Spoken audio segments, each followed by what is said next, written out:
Welcome back to the channel, everyone. Thanks for tuning in to another one here on the Coach's Desk. We appreciate you being here.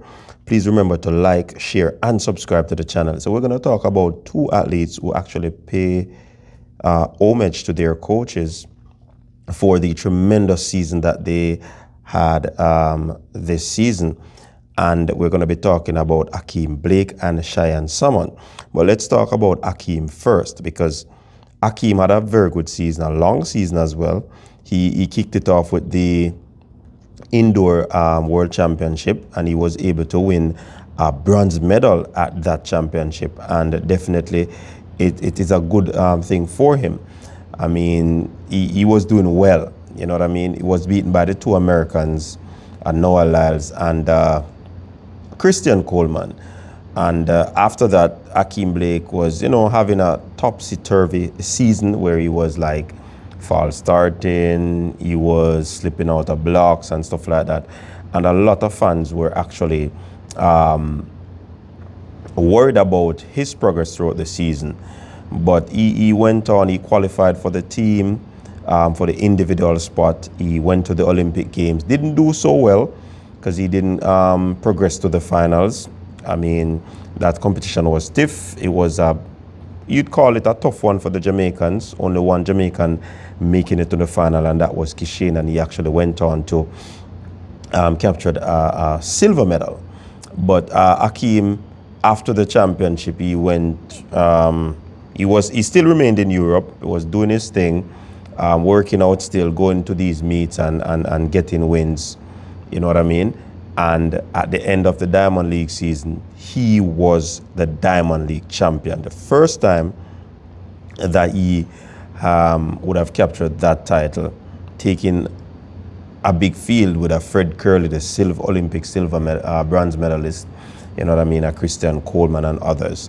Actually, he flew off to a brilliant start, and that was able, the beauty about that, he was able to maintain that start that he got right through the end.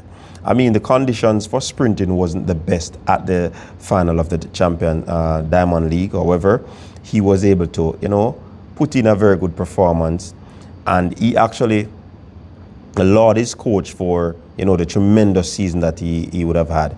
He started with a bang, and he ended with a bang. I mean, he would have probably felt as if the season would have not been one of the best, because I mean, the ultimate goal is to medal at the Olympic Games, and he wasn't able to do that. But he has a lot more tries to go, so definitely it's a good one. Now, he said this, that in this moment, he was deeply focused. And that's a Diamond League final. He was deeply focused, and he was able to, hear his coach, Michael Frater, guiding him through every phase of the race. And that is good when you can actually hear. That's why athletes need coaches, and especially coaches that believe in you. When everybody else don't believe in you, when you have a coach that believes in you, that's a plus, right? And he was able to hear his coach, the instructions that the coach would have been given to him throughout the season, throughout the preparation for the final. And he heard that voice, and that assisted him in taking that title. Now, he also mentioned the devastation that he faced when he exited the semifinals at the Paris Olympic Games. And I spoke of that earlier, because that would have been the ultimate for him to actually make the finals of the Olympic. I mean, medaling would have been the top, top objective. However, he wanted to make that final. Of course, that is how athletes, achieve some of their bonuses when they actually make the finals of these major championships. So he was devastated. He said that his team and himself decided that they, must put all their resources in making the Diamond League final. And that is what they did. They went back to the drawing board. They did what they need to do to ensure that he actually made it to the final, and he ended up being on top of the podium. So that's a big deal, He definitely indicated that we will see him next season, and we look forward to seeing him on the track, of course, to look to see what he is about to do where that is concerned. So big up to Ackeem Blake on his achievement. Many athletes started out the season and they weren't able to do that, but it is what it is. All right, so let's switch lanes now as we go to the 400-meter hurdles and we talk about Shiann Salmon. All right, the former Heidel athlete. She was at GC Foster at one point and then she left for overseas and she made that return. And she said that coming back home was one of the best preparation. And that was the big difference for her in making the vast improvement that she made, especially at the Olympic Games and the 400-meter hurdles. She lauded her return to the GC Foster College stable, where Sprint Tech host, and she big up her coach in Maurice Wilson. He's also the technical leader of the national team, so that's a big deal for her. And she talked about it, and it's a good thing. That makes a difference. She made her first Olympic team coming back home. She's 25 years old, and to make her first Olympic team, the sky is the limit for her. She finished 6th in the women's 400-meter hurdles final in Paris, and then she went into the Diamond League circuit, and she popped a big win. Yeah, beat a big field, the silver medalist and others who have been, always out there doing their thing. She clocked a personal best of 52.97 at Zurich Diamond League, and that's a huge achievement for her.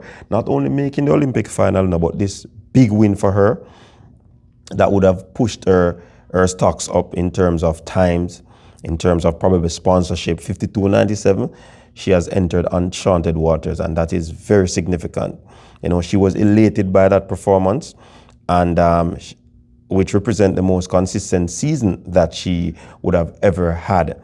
And she again emphasized the fact that she came back to Jamaica to train, and it was a better place for her and her career.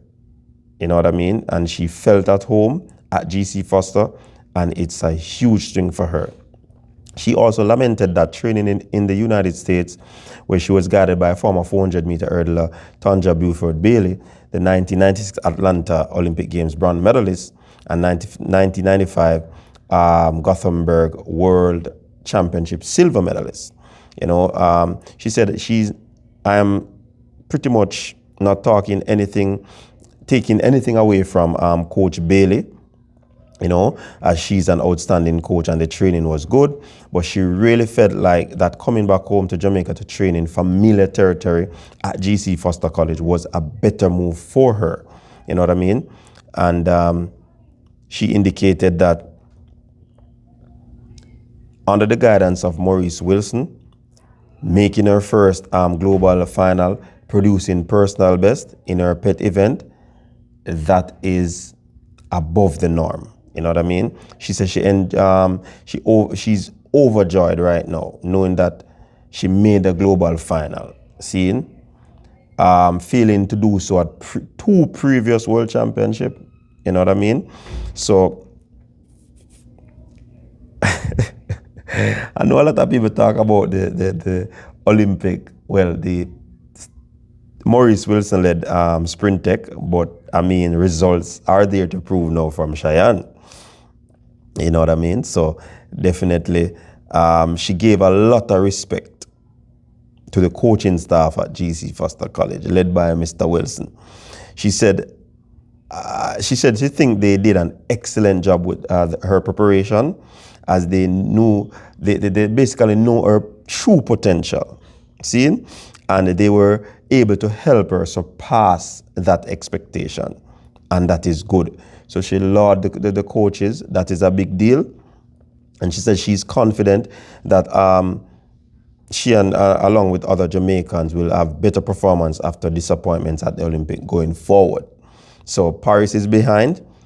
They're looking forward to Tokyo, and she definitely believes that, she can do better in the future. Share your thoughts on this one. Until next time, people, stay safe. Peace out.